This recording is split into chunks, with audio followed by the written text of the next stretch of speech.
¿Qué tal, familia? Hay una pregunta que quiero hacerte hoy en esta mañana.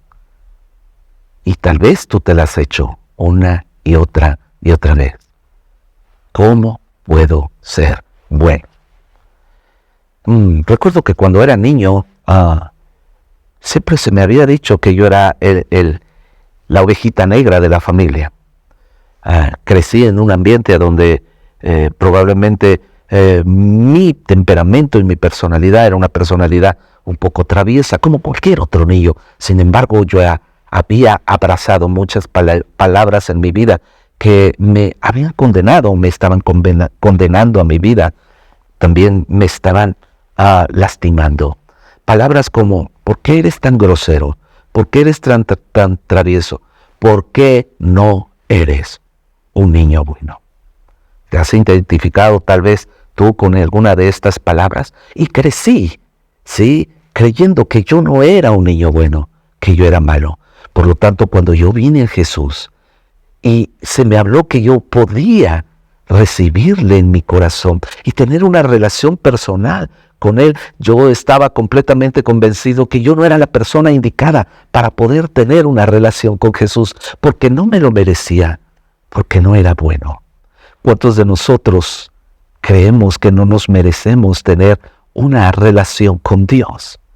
¿Por qué no somos buenos?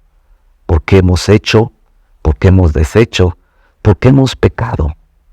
Pero la palabra de Dios nos dice en Juan capítulo 3, versículo 16, porque de tal manera amó Dios al mundo, que dio a su único Hijo para que todo aquel que en Él crea no se pierda, mas tenga vida eterna. Cuando pude entender este versículo, pude darme cuenta que Dios me amaba, aún sin conocerme.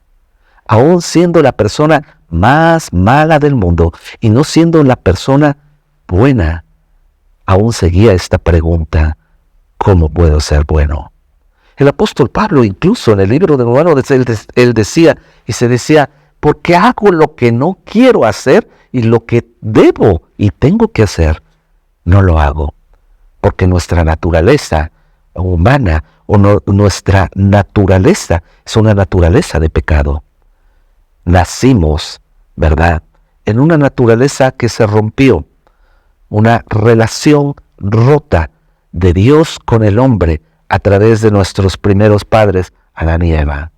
Y esa naturaleza pecaminosa nos hace nacer de una manera no tan buena.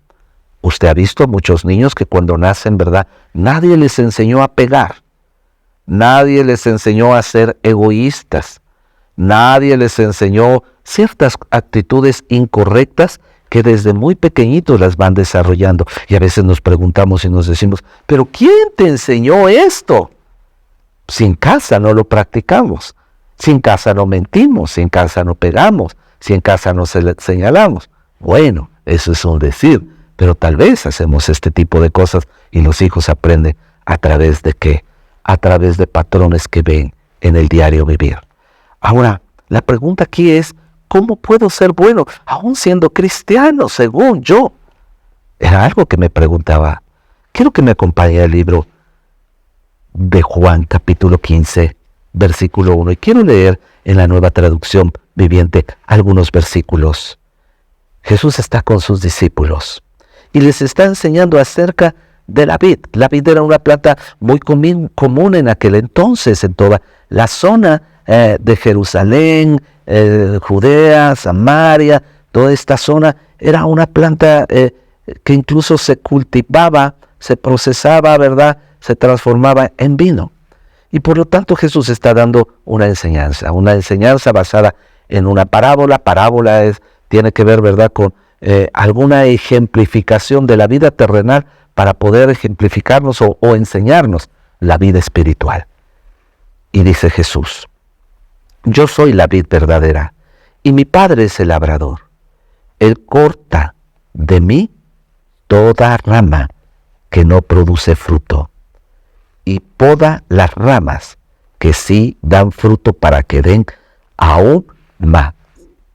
Mire, me encanta en esta versión, porque Jesús está diciendo, yo soy la vid verdadera, yo soy la planta verdadera de todas las plantas que hay. Las plantas nutren, ¿verdad?, las hojas, las plantas nutren y de esta nutrición sale un fruto y este fruto da alimento a otras personas. Jesús está haciendo una comparación diciendo: yo soy esa planta, yo soy la vid verdadera. Mi Padre es el que trabaja. Sí, esa vid es el labrador. Dice, Él corta de mí. Sí, Él corta de la vid toda rama que no produce fruto. Y poda las ramas que dan fruto para que den aún más fruto. Está hablando de dos cosas que hace, ¿verdad? Cristo es la vid y Dios es el labrador, que cuida las ramas para que den fruto. Las ramas son todos los que afirman ser seguidores de Cristo Jesús. Todo aquel que es nacido de nuevo, somos las ramas. Sin embargo, creo que hay ramas que... ¿Usted ha visto ciertas ramas de un árbol que se secan por sí solas? No sé cuál es la razón, pero pensándolo bien, es que hay ciertas ramas que no se nutren completamente de una manera adecuada, sí, de ese árbol, y por eso se secan. O simple y sencillamente son ramas que les cae una plaga, sí, y esta plaga las acaba. Las ramas son todos los que afirmamos ser seguidores de Cristo Jesús, pero no todos nos estamos nutriendo de Cristo Jesús o de esa vid de la misma manera. Sí, cuando nos nutrimos de una manera correcta, nosotros vamos a producir frutos verdaderos. El fruto verdadero, que es lo que estamos hablando en estos días, que es la característica de estar conectados con Jesús, porque Él es la vid. Ahora, nos habla que Él corta una rama por dos cosas: porque no da fruto, y la segunda, sí, porque quiere, sí está dando fruto, pero quiere que dé más fruto. ¿Qué significa esto? Que muchas veces somos sometidos, ¿verdad?, a una poda.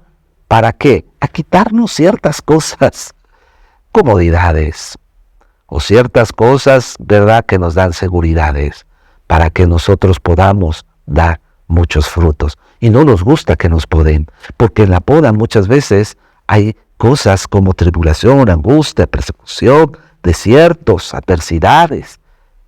Pero esta es la única manera que nos hace crecer y dar fruto. Yo recuerdo que muchas veces podaba yo una de mis plantas que tenía en casa, que era un durazno.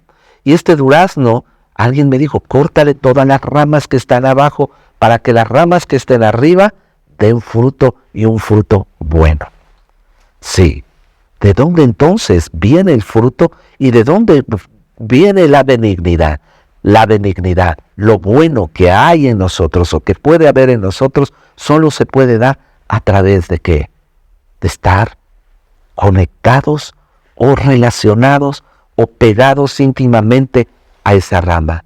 Jesús sigue diciéndoles a los discípulos: ustedes ya han sido podados y purificados por el mensaje que yo les he dado. Permanezcan en mí y yo voy a permanecer en ustedes, pues una rama no puede producir frutos si la cortan de la vid, y ustedes tampoco pueden ser fructíferos, dice, a menos que permanezcan en mí. Versículo 5, me encanta. Ciertamente yo soy la vid, ustedes son las ramas. Dice, los que permanecen en mí y yo en ellos, dice, producirán mucho fruto, porque separados de mí no puede hacer absolutamente nada. ¿Cómo puedo? ¿Cómo estamos conectados a Él? Muchos de nosotros pensamos, ¿verdad?, que podemos ser benignos a través de un esfuerzo natural. Cuando yo crecí desde muy pequeño, yo hacía todo mi mejor esfuerzo por portarme bien, y de repente sucedía algo en mi vida que me hacía enojar, que me hacía hablar palabras que no quería hablar o tener comportamientos que tampoco quería tener, y entonces me decepcionaba aún de mí mismo. Cuando vine a Cristo, yo pensé que la benignidad era como formarme en una reunión cristiana a donde el pastor iba a estar orando por las personas, y al orar, simple y sencillamente usted iba a recibir la benignidad. venga, porque hoy vamos a orar por usted. Y al orar por usted, usted va a recibir benignidad solo por una oración. No es así. No la recibimos a través de toca, ¿verdad? De una oración, de una imposición de manos, o simplemente por estar ahí con alguien. Aquí la Biblia, Jesús nos está enseñando que la benignidad se recibe a través de una relación con Él. Usted y yo necesitamos creer. ¿Creer en qué?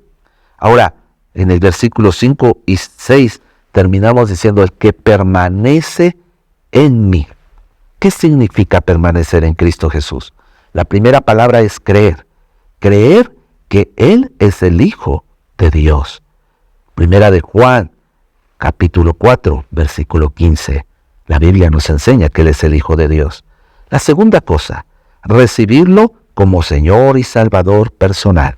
Si confesamos con nuestra boca, sí, que Jesús es el Señor, y creemos con el corazón para justicia, usted y yo seremos salvos. Tercero, primero es creer, segundo recibirlo, tercero, hacer. Hacer lo que Jesús nos dice a través del Padre. Sí, lea usted, por cuestiones de tiempo, Primera de Juan capítulo 3, versículo 24. 4. Que es seguirle a Él. Caminar juntamente con Cristo. Y esto es seguir creyendo la buena noticia y también compartiendo esa buena noticia. En Primera de Juan capítulo 2, versículo 24. Y por último, amar. El que no ama no conoce a Dios, porque Dios es amor. Usted y yo tenemos que relacionarnos con la comunidad de creyentes que es el cuerpo de Cristo, saber cuál es nuestra función y de esta manera poder practicar la benignidad. Que tenga un excelente día. Que Dios le bendiga.